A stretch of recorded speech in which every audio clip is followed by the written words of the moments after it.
안녕하세요. 잡시광입니다. 오늘 영상은 웅진 지식하우스에서 나온 임진왜란 1592라는 책을 소개해드리는 내용을 담고 있습니다. 이어서 출판사 웅진 지식하우스의 허락을 받아 임진왜란 1592 책의 일부를 읽어드리는 내용도 이 영상에 포함되어 있습니다. 이순신 장군의 명량해전을 다룬 영화 명량의 프리퀄인 한산, 용의 출연이 개봉 일주일 만에 300만 관객을 돌파하면서 명량의 뒤를 이을 또 한 편의 1000만 영화가 탄생할지 시선이 쏠리고 있습니다. 한산 용의 출연은 김한민 감독의 이순신 프로젝트 3부작 중 두 번째 작품으로 명량해전 5년 전에 있었던 역사적인 해전인 한산해전을 그리고 있습니다. 그런데 한국에서 다시 한번 이순신 장군에 관한 영화가 흥행몰이를 할 조짐을 보이자 일본에서는 황당한 반응을 보이고 있습니다. 지금과 같은 때에 또 이순신 관련 영화를 개봉해야 하나 7년 동안 나라의 지원도 없이 바다를 지켜냈다는 건 허구에 가깝다. 이순신 관련 이야기는 한국인들이 부풀린 판타지에 불과하다. 이순신 장군의 업적을 깎아내리려는 의도가 다분해 보이는데요.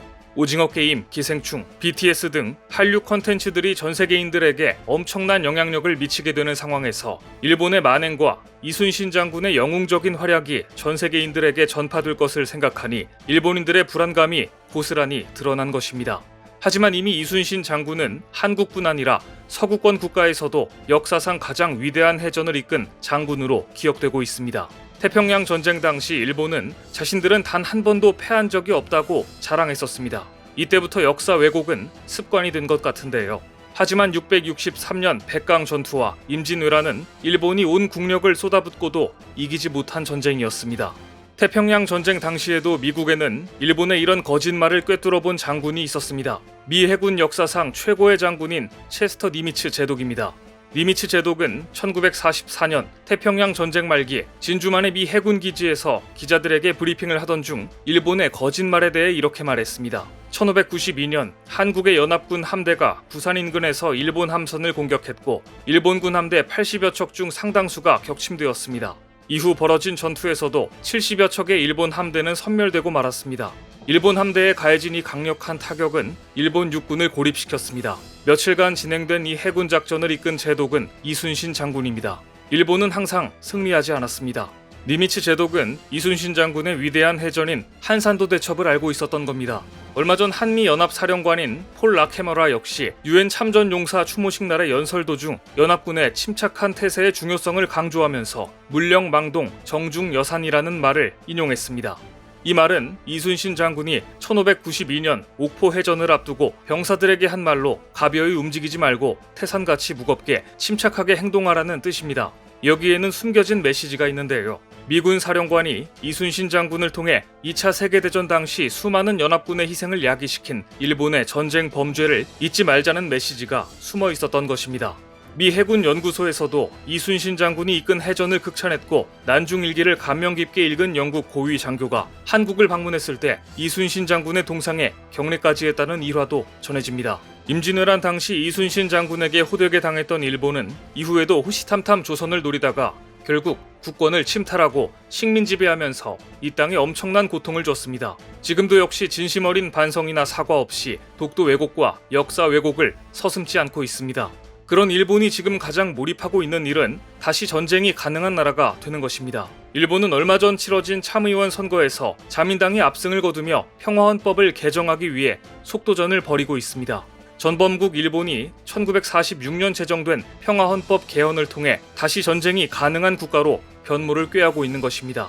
만일 일본이 다시 전쟁 가능한 나라가 된다면 어떤 일이 벌어질지는 역사가 말해주고 있습니다.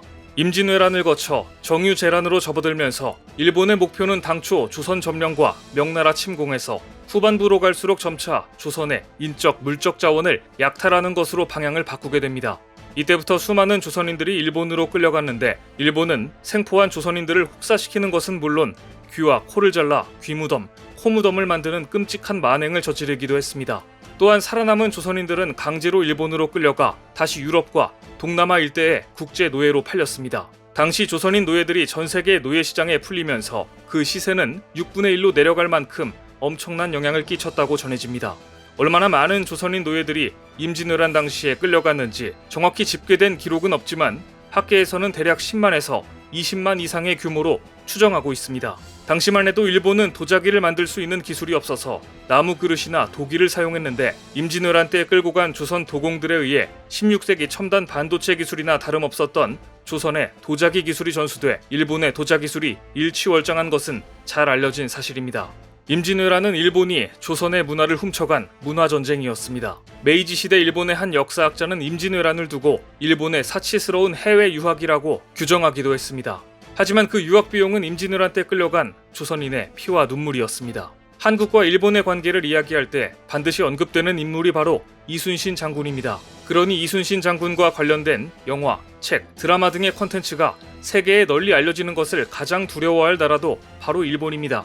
그런데 해외에서 벌써 한산 용의 출연에 흥행이 시작됐습니다. 이미 99개국에 선판매돼 북미에서 오는 29일 개봉하고 호주, 뉴질랜드에서는 8월 4일, 대만에서는 8월 19일 개봉합니다.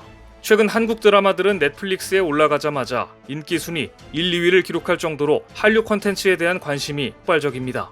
일본이 가장 경계하는 것이 바로 이것인데요. 세계인들에게 일본은 2차 세계대전을 일으킨 전범 국가로 각인되어 있습니다. 하지만 그 이전의 만행에 대해서는 잘 모르는 것이 사실입니다. 그런데 이번 이순신 장군 영화가 오징어 게임처럼 글로벌 대흥행이 된다면 과거 자신들이 저질렀던 전쟁 범죄와 반인륜적 만행이 전 세계에 알려지고 일본이 추진하는 전쟁 가능한 국가가 되기 위한 개헌에 발목을 잡을 수도 있기 때문입니다. 한류 바람을 타고 세계의 돌풍을 일으킨다면 일본의 민낯을 보여주는 가장 효과적인 역사 자료가 될 것입니다. 나아가 우리들 역시 임진왜란이라는 역사적 비극이 어떤 배경과 과정을 통해 일어났는지 정확히 알고 있어야 합니다. 역사는 반복되기 때문입니다. 일본이 조선을 침략하기 위해 어떠한 준비를 했으며 조선은 일본의 야욕을 어째서 눈치채지 못했는지 복귀하는 과정을 통해 다시는 이러한 전쟁이 일어나지 않도록 대비해야 하기 때문입니다.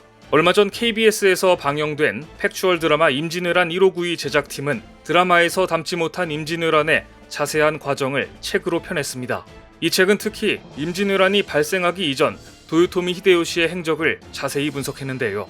본격적인 전쟁이 발발하기 이전 도요토미 히데요시의 행적을 통해 조선은 과연 무엇을 놓치고 대비하지 못했는지 이 부분에 초점을 맞춘 것입니다.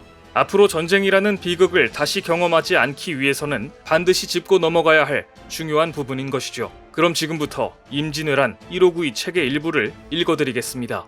1591년 3월 조선 조정에 하나의 문건이 도착한다.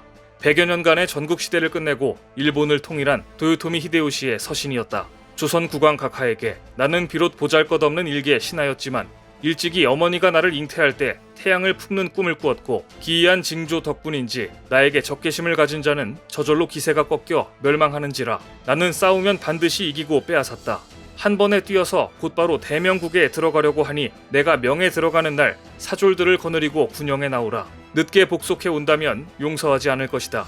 나의 소망은 다른 것이 없고 오직 내 아름다운 이름을 삼국에 남기는 데에 있다. 일본군 관백 도요토미 히데요시. 조선 조정은 그야말로 발칵 뒤집혔다. 조선의 임금을 협박하며 침략의 야심을 드러낸 것도 문제였지만 침략의 궁극적인 목표가 명나라라는 점이 조선을 가장 곤혹스럽게 했다. 1591년 1월 일본으로 파견되었던 통신사 일행이 약 1년 만에 조선으로 돌아왔다. 그리고 3월 통신사를 이끈 3명의 책임자가 임금인 선조 앞에 섰다. 정사 황윤길과 부사 김성일, 서장관 허성이다.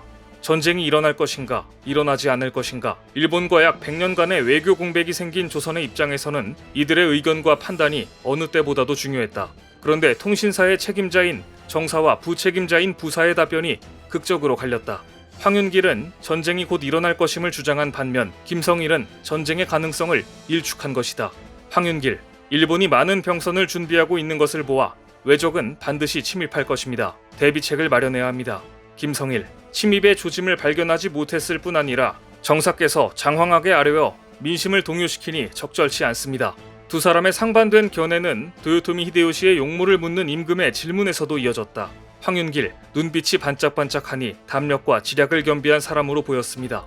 김성일, 그렇지 않습니다. 그 눈은 쥐와 같아 두려워할 만한 위인이 못 됩니다. 황윤길과 김성일의 극명한 견해 차이는 그들의 당파에서 비롯된 것이기도 했다. 황윤길은 서인, 김성일은 동인으로 지목되고 있었다. 상반된 보고를 접한 조정의 신하들은 자기 당파의 인물을 비호하기 시작했다. 선조의 선택은 김성일의 판단이었다. 이날의 결정은 치명적인 오판으로 남았다. 때는 임진왜란 발발 1년 전, 그야말로 전쟁이 코앞으로 다가온 시점이었다. 당파를 이유로 서로를 헐뜯기 바빴던 조정의 신료들이나 전쟁 가능성에 대해 안이한 판단을 내린 선조 모두 비판의 대상에서 벗어나긴 어려울 것이다. 잘 들으셨나요? 조선은 분명 전쟁을 준비할 수 있는 시간과 기회가 있었지만 놓쳐버렸고 그 대가는 참혹했습니다. 여담이지만 전쟁이 나지 않을 것이라는 김성일은 후에 류성룡과의 대화에서 나도 어찌 외적이 침입하지 않을 것이라 단정하겠습니까? 다만 온 나라가 불안에 휩싸일까봐 그런 것입니다. 라고 말했다고 전해집니다.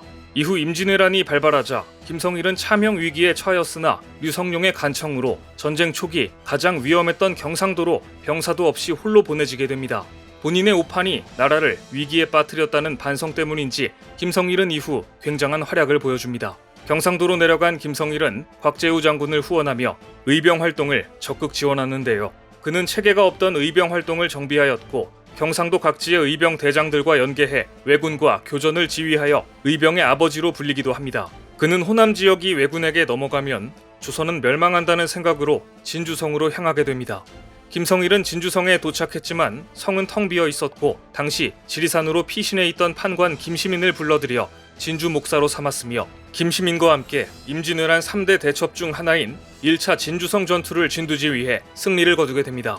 김성일은 2차 전투를 대비해 진주성 방비에 힘썼지만 전투가 일어나기 2달 전 갑작스럽게 병으로 세상을 떠나게 됩니다. 진주대첩은 김시민 장군이 많이 알려져 있지만 사실 결정적인 활약은 김성일이었습니다. 징비록에도 2차 진주성 전투의 대패 원인이 김성일의 죽음 때문이라고 기록되어 있습니다. 이처럼 유능한 인재조차 붕당의 패단에 휘말렸을 때 최악의 결과를 초래할 수 있다는 사실을 알 수 있는 사례인 것이죠. 임진왜란 속 숨겨진 진짜 이야기와 수많은 교훈들을 통해 역사 속 지혜를 배우고 싶으신 분들께 출판사 웅진지식하우스에서 나온 임진왜란 1591을 추천드립니다.